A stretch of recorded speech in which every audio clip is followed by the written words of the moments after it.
సమయంలో ప్రభు అయిన యేసు క్రీస్తు నామమున మీ అందరికీ శుభములు తెలియపరుస్తూ ఉంటున్నాం. సోదరుడా, పాప క్షమకై వేడు మా ప్రభు యేసుని అని మేము పాట పాడుతూ వచ్చినాం. మా ప్రియులారా, గమనించండి, ఈ లోకములో జీవిస్తూ ఉన్న మనుషులందరిని గురించి పరిశుద్ధ గ్రంథము బైబిల్ ఏం తెలియపరుస్తూ ఉన్నది అంటే, పాపము చేయక మేలు చేయించును నీతిమంతుడు భూమి మీద ఒక్కడైనను లేడు అని పరిశుద్ధ గ్రంథము తెలియపరుస్తూ ఉన్నది. ఇలా ఈ లోకంలో జీవిస్తూ ఉన్న మనుషులందరూ వారు ఏ ప్రాంతంలో ఉన్నా, ఏ భాష మాట్లాడేవారైనా, ప్రియులారా ఏ దేశంలో నివాసం చేస్తూ ఉన్నా మనుషులందరూ పాపులే అని పరిశుద్ధ గ్రంథము తెలియపరుస్తూ ఉన్నది. పాపము చేయక మేలు చేయించు నీతిమంతుడు భూమి మీద ఒక్కడైనను లేడు అని బైబిల్లో రాయబడి ఉన్నది. అంటే పాపము చేయని వారు ఎవరు లేరు అని వాక్యం తెలియపరుస్తూ ఉన్నది. అంతేకాదు బైబిల్లో రాయబడి ఉన్నది, ఏ భేదము లేదు, అందరూ పాపము చేసి దేవుడు అనుగ్రహించే మహిమను పొందలేకపోతున్నారని పరిశుద్ధ గ్రంథము బైబిల్ తెలియపరుస్తూ ఉన్నది. అనగా ఈ లోకంలో జీవిస్తూ ఉన్న మనుషులందరూ పాపం చేసినటువంటి వారుగా ఉన్నారు. మా ప్రియులారా, గమనించండి, పాపము చేయని వారు ఎవరు లేరు అని, అందరూ పాపము చేసి ఉన్నారు అని పరిశుద్ధ గ్రంథము బైబిల్ తెలియపరుస్తూ ఉన్నది. ప్రియులారా, పాపము అంటే గమనించండి, దేవునికి విరోధమైన కార్యాలు చేయడం పాపము. అంతేకాదు దేవునికి విరోధమైన మాటలు మాట్లాడడం కూడా పాపమే. అంతేకాదు దేవునికి విరోధమైన ఆలోచనలు చేయడం కూడా పాపమే. ఈ లోకంలో జీవిస్తూ ఉన్న మనుషులందరూ దేవునికి విరోధమైన కార్యాలు చేస్తూ ఉంటున్నారు. దొంగతనాలు, నరహత్యలు, అలాగే ఆయా రకాల కార్యాలు చేస్తూ ఉంటున్నారు. అంతేకాదు దేవునికి విరోధమైన మాటలు కూడా మాట్లాడుతూ ఉంటున్నారు. అనగా చెడ్డ మాటలు, అపవిత్రమైనటువంటి మాటలు, బూతులు మాట్లాడేవారుగా ఉంటూ ఉన్నారు. అంతేకాదు దేవునికి విరోధమైనటువంటి ఆలోచనలు చేస్తూ ఉంటున్నారు. దురాలోచనలు, చెడు ఆలోచన చేసేవారుగా ఉంటున్నారు. ఇలాగున మనుషులందరూ పిల్లరా దేవునికి విరోధమైన కార్యాలు చేస్తూ, దేవునికి విరోధమైన మాటలు మాట్లాడుతూ, దేవునికి విరోధమైనటువంటి ఆలోచనలు కూడా చేస్తూ పిల్లరా మనుషులందరూ పాపులుగా ఉన్నారు. పిల్లలు ఇలాంటి పాపులైనటువంటి మనుషులు పాప క్షమాపణ పొందాలి. పిల్లల బైబిల్లో రాయబడింది, తన అతిక్రమములకు పరిహారము నొందినవాడు, తన పాపములకు ప్రాయశ్చిత్తం పొందినవాడు ధన్యుడు అని. పిల్లరా గమనించండి, ఎవరి పాపాలైతే క్షమించబడతాయో, ఎవరి యొక్క దోషాలైతే పరిహరించబడతాయో, ఎవరి యొక్క పాపాలైతే తొలగించబడతాయో వారే ధన్యులు. పిల్లరా గమనించండి, వారికి ఇవ్వబడే ధన్యత, వారికి అనుగ్రహించబడే ధన్యత ఏంటి అంటే, పిల్లరా ఎవరి పాపాలైతే క్షమించబడతాయో, ఎవరైతే పరిశుద్ధులుగా చేయబడతారో అలాంటి వారు ఈ లోకంలో జీవించినంత కాలము నిజమైన శాంతి, నిజమైన సంతోషం కలిగిన వారుగా ఉంటారు. వాళ్ళు చనిపోయిన తర్వాత ఎల్లప్పుడూ సంతోషం ఉండే మోక్షానికి, అనగా పరలోకానికి, స్వర్గానికి చేరతారు. ఆ పరలోకములో బాధలుండవు, కరువులుండవు, కష్టాలుండవు, వేదన ఉండదు, దుఃఖం ఉండదు, మరణమే ఉండదు, ఎప్పుడూ ఆనందం ఉంటుంది. వీళ్ళరా ఆ శ్రేష్టమైన పరలోకానికి వారు చేరేవారుగా ఉంటారు.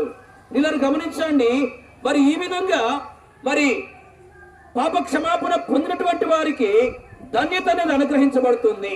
అయితే ప్రియులారా, పాప క్షమాపణ ఎట్లా మనం పొందగలము, మనుషుల యొక్క పాపాలు ఎట్లా తొలగిపోతాయి, మనుషులు చేసినటువంటి పాపాలు ఎట్లా పరిహరించబడతాయి, దాన ధర్మాలు చేయటం ద్వారా, పుణ్యకరణ చేయటం ద్వారా, భక్తికరణ చేయటం ద్వారా పిల్లరా మనుషుల యొక్క పాపాలు తొలగించబడవు, మనుషుల యొక్క పాపాలు క్షమించబడవు.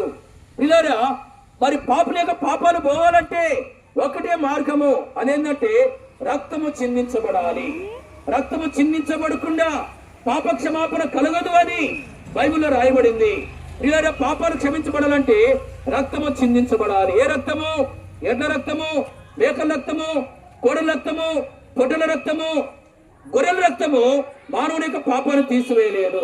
మనుషులంగా మనం పాపం చేశాము. మన పాపం పోవాలంటే ప్రియులారా గమనించండి, మన పాపం పోవాలంటే పాపం లేని మనుషుడు పాపం మనుషుల కొరకై రక్తాన్ని చిందించాలి. ప్రియులారా, పాపం లేని వారు ఎవరున్నారు?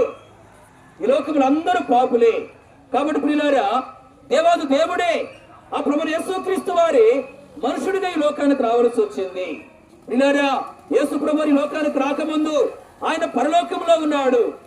కాలం పరిపూర్ణమైనప్పుడు, కాలము సంపూర్ణమైనప్పుడు ప్రియులారా ఆయనకు రావాలని నిర్ణయించబడ్డప్పుడు యేసు ప్రభువు ఈ లోకంలో కన్యక గర్భమందు దైవ శక్తి ద్వారా పాపము లేనివాడుగా జన్మించాడు.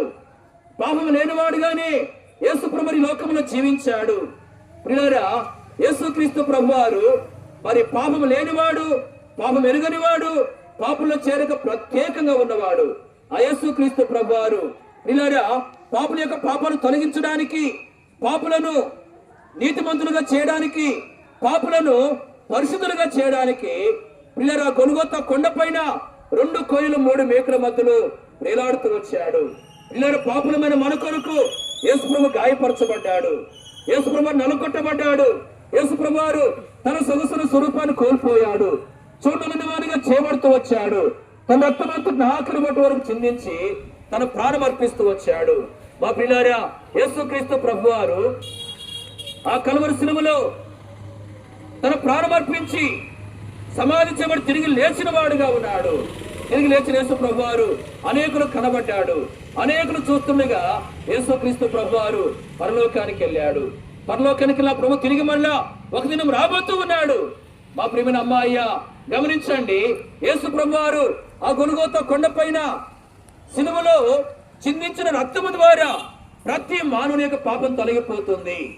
ప్రతి మానవుని యొక్క పాపం పరిహరించబడుతుంది. బైబిల్లో రాయబడింది, యేసు రక్తము ప్రతి పాపము నుండి మనల్ని పవిత్రులుగా చేయును అని. ఇలా యేసు ప్రభు రక్తం ద్వారా ప్రతి పాపం తొలగించబడి పాపులుగా ఉన్న మనుషులు పరిశుద్ధులుగా చేయబడతారు. అయితే ఏం చేయాలి? గమనించండి, యేసుక్రీస్తు ప్రభువుని నమ్మాలి. యేసుక్రీస్తు ప్రభువారు పాపులమైన మన కొరకు ఈ లోకానికి వచ్చాడని చెప్పి, పాపులమైన మన కొరకు శిలువలో బలయ్యాడని చెప్పి నమ్మాలి. నమ్మి పశ్చాత్తాపంతో హృదయపూర్వకంగా పాపాలు ఒప్పుకోవాలి. ఎవరైతే ఈ విధంగా యేసు ప్రభువుని నమ్మి హృదయపూర్వకంగా పాపాలు ఒప్పుకొని క్షమించమని ప్రభువును వేడుకుంటారో, యేసుక్రీస్తు ప్రభు నమ్మదగిన వాడు, నీతిమంతుడు గనుక యేసుక్రీస్తు ప్రభువారు వారి పాపాలు క్షమిస్తాడు. తన రక్తం ద్వారా వారి పాపాలు తొలగిస్తాడు. తన రక్తం ద్వారా వారి యొక్క పాపములన్నింటినీ పరిహరించి వారిని పరిశుద్ధులుగా చేస్తాడు. ప్రియులారా గమనించండి, మరి పాప క్షమాపణ కొరకై యేసు ప్రభు యొక్క రక్తమే శరణ్యము. యేసు ప్రభు మాత్రమే పాపాలు క్షమించేవాడుగా ఉంటున్నాడు, పాపుల్ని పరిశుద్ధులుగా చేసేవాడుగా ఉంటున్నాడు. కాబట్టి ప్రియులారా, యేసుక్రీస్తు ప్రభువుని నమ్మి పాపాలు ఒప్పుకొని ఆ ప్రభు రక్తం ద్వారా పాప క్షమాపణ పొంది పరిశుద్ధులుగా చేయబడి ఈ లోకంలో నిజమైన శాంతి సంతోషం కలిగిన వారుగా మీరు ఉండాలని, అంతేకాదు ఈ లోకాన్ని విడిచిపెట్టిన తర్వాత ఆ శ్రేష్టమైన మోక్షానికి మీరు చేరుకోవాలని ఈ సువార్త మీకు వినిపిస్తూ ఉంటున్నాం. మా ప్రియులారా, పాప క్షమాపణ పొందకపోతే పరిశుద్ధులుగా చేయబడకపోతే, యేసు ప్రభువుని నమ్ముకోకుండా పాపాన్ని విడిచిపెట్టకుండా పాపంలోనే జీవిస్తే గమనించండి, మరి అలాంటి వారికి ఎంతో నష్టం ఉంది. ఏంది నష్టం అంటే, పాపాన్ని బట్టి వారికి ఈ లోకంలో జీవించినంత కాలము నిజమైన శాంతి ఉండదు, నిజమైన సంతోషం ఉండదు. ప్రియులారా, అంతేకాదు గమనించండి, మరి చనిపోయిన తర్వాత వారు ఎక్కడికి వెళ్తారంటే పాతాళానికి వెళ్తారు. ప్రియులారా, బైబిల్లో రాయబడింది, పాతాళం పాపం చేసిన వారిని పట్టుకొనును అని. అబద్ధికులను, దొంగలను, త్రాగుబోతులను, వ్యభిచారులను, నరహంతకులను, ఆయా రకాల పాపాలు జీవిస్తున్న మనుషులందరినీ ప్రియులారా ఈ పాతాళం పట్టుకుంటుంది. పాతాళంలో అగ్ని ఉంటుంది. అక్కడ పడవేయబడిన వారు అగ్నిలో కాలుతూ నిత్యము బాధపడుతూ ఉంటారు, నిత్యము వేదన పడుతూ ఉంటారు, నిత్యము యాతన పడుతూ ఉంటారు. భయంకరమైన స్థలం అది. ఒక్కసారి వెళ్ళిన తర్వాత బయటకు వచ్చే అవకాశం లేదు.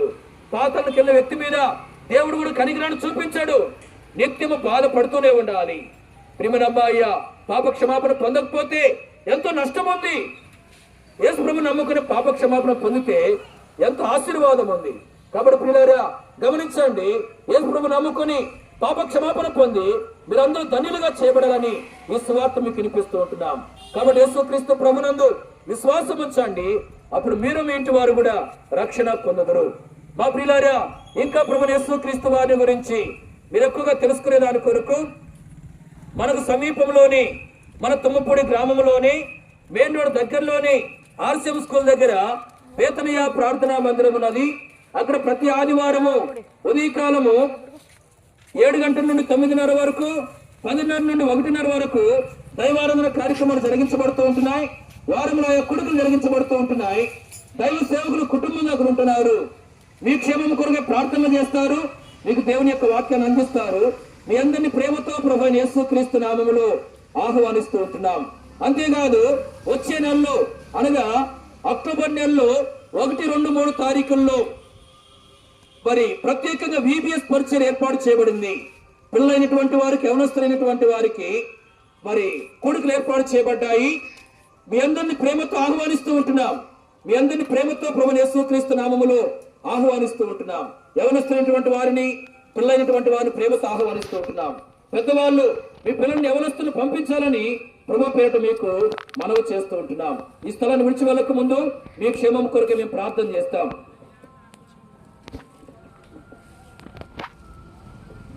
ప్రార్థన.